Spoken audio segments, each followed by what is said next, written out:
حلاوتك يا جمالك خليت لي الحلوين ايه. بصوا الجمال والحلاوة. بصوا الجمال والحلاوة، مفيش اجمل من كده. السلام عليكم ورحمة الله وبركاته. ازيكم حبايبي؟ عاملين ايه؟ معاكم منى امين. النهاردة عيد جوازي، قلت اعمل تورتايه ايس كريم متدلعة كده، حاجة كده روعة الروعة. بصوا الجمال والحلاوة، تحفة جدا. تعالوا نشوف اما نقطعها يبقى شكلها عامل ازاي، والطعم مفيش اجمل من كده. بصوا الجمال والحلاوة، اللهم بارك. تحفة جدا، سهلة جدا، والطعم مفيش اجمل من كده. بصوا يعني عايزة اقولك حاجة كده، روعة الروعة. والله جربوها بنفس الطريقة وهتدعولي، لان فعلا هي سهلة ومش مكلفة. يعني تورتايه زي كده انا قلت لكم الاسعار، يعني ما كملتش 100 جنيه. جربوها وان شاء الله تعجبكم. تعالوا نشوف مقاديرها وعملناها مع بعض ازاي بكل سهولة.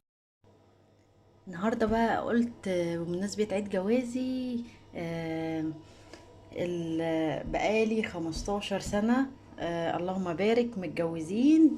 آه، ففي اليوم ده بحب اعمل حاجة حلوة او بنشتري حاجة حلوة، بيبقى يوم ظريف يعني كده.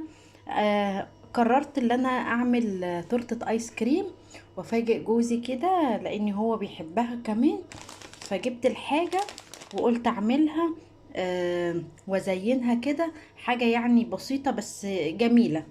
معايا ايس كريم دريم آه، بالفراولة والفانيليا والشوكولاتة. تمام. هنعمل ايه؟ سهلة جدا وعملتها اكتر من مرة في القناة. دي كيكة جاهزة، ولو مش هتلاقيها مثلا ممكن تعملي كيكة طبقة خفيفة جدا اهو. ومعايا لبن. لكل علبة ايس كريم بتحتاج كوباية لبن، يعني ممكن نص كيلو لبن. تمام. تعالوا بقى نشوف اول حاجة هنعملها ايه عشان تطلع معانا تورتاية ايس كريم زي اللي بره. لا احسن، عشان برضو انا اللي عاملاه. عندي الصينية بتاعت الشيز كيك، هفرد فيها الكيكة. دي بيبقى شكل الكيكة الجاهزة، هنفتفتها بقى ونفردها. دي هتبقى اول طبقة. وهنا بعد ما فردت الكيكة بقت بالمنظر ده، تحفة جدا. هي كانت محشية كريمة، واحدة بالفراولة وواحدة بالشوكولاتة. تحفة جدا، طعمها حلو وسعرها برضو مش غالي، يعني الواحدة ب10 جنيه. هنعمل بقى ايه؟ هدخلها التلاجة ترتاح شوية، وبعد كده نعمل اول طبقة معانا من الايس كريم. هنا هبتدي اول طبقة اللي هي الفانيليا. احنا اتفقنا العلبة عليها كوباية لبن، هنحط كوباية اللبن زي ما انتوا شايفين، وبالمضرب الكهرباء هضربها بس عشان الصوت. هنحط ايس كريم اللي ضربناه ده اول طبقة. نسويها بقى كده وهندخلها الفريزر لحد ما نعمل الطبقة التانية.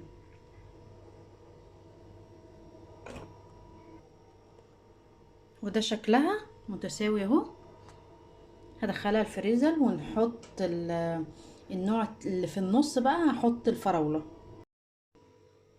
هنا فضينا الكيس اللي هو بطعم الفراولة، برضو كوباية لبن وهنضرب. ودي هتبقى الطبقة التانية.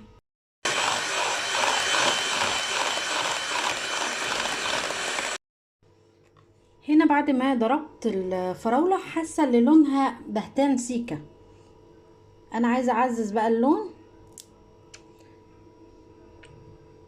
ممكن تستغني عن الخطوة دي لو ما بتحبيش.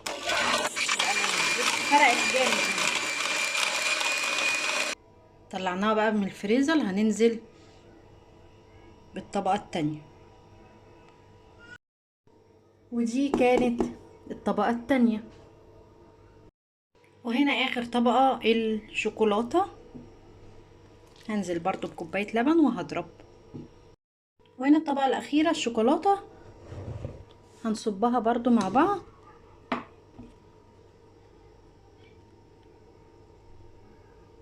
زي ما انتوا شايفين كده. ولازم نسويها.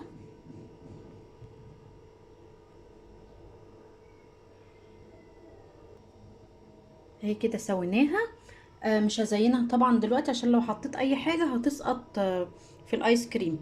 لازم ايه يجمد شوية كده وبعد كده هنزينها مع بعض. تزيين بسيط بصوص الشوكولاتة. حابة انتي بقى تزيني تحطي اي تزيين عندك، شوكولاتة شيبس، اي حاجة، فاكهة، الكلام ده مفيش مشكلة.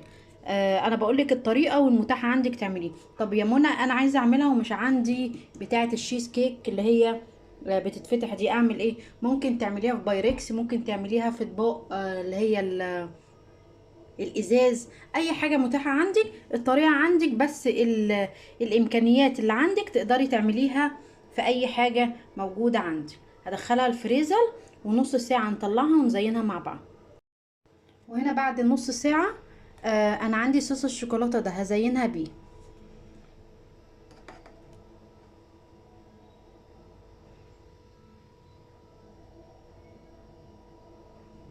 التزيين ده بقى يرجع لك انتي حسب المتوفر عندك. هنعمل ايه؟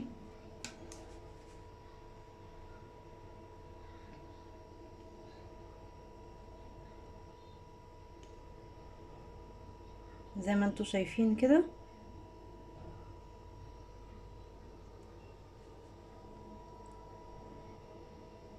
بصي ده شكلها.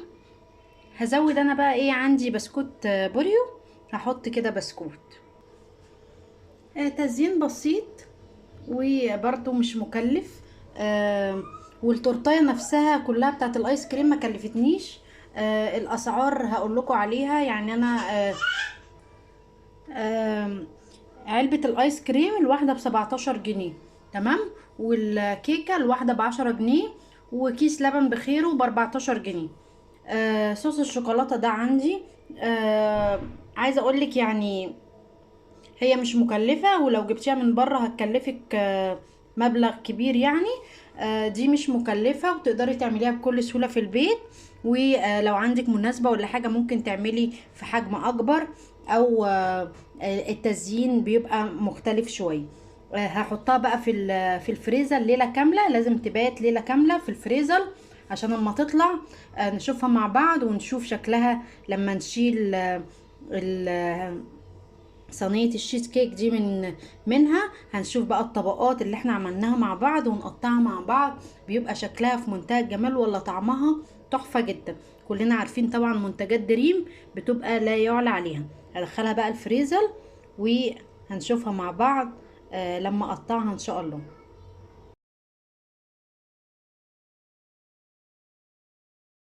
وهنا بعد ما جمدت ومسكت نفسها، بصوا الطبقات اللهم بارك، تحفة جدا، جميلة. آه وطعمها بيبقى حلو جدا. الايس كريم بيبقى تحفة. تمام. هنقطعها بقى ونوريها لكم في اول الفيديو. جربوها وان شاء الله تعجبكم وتنول اعجابكم. سلام عليكم.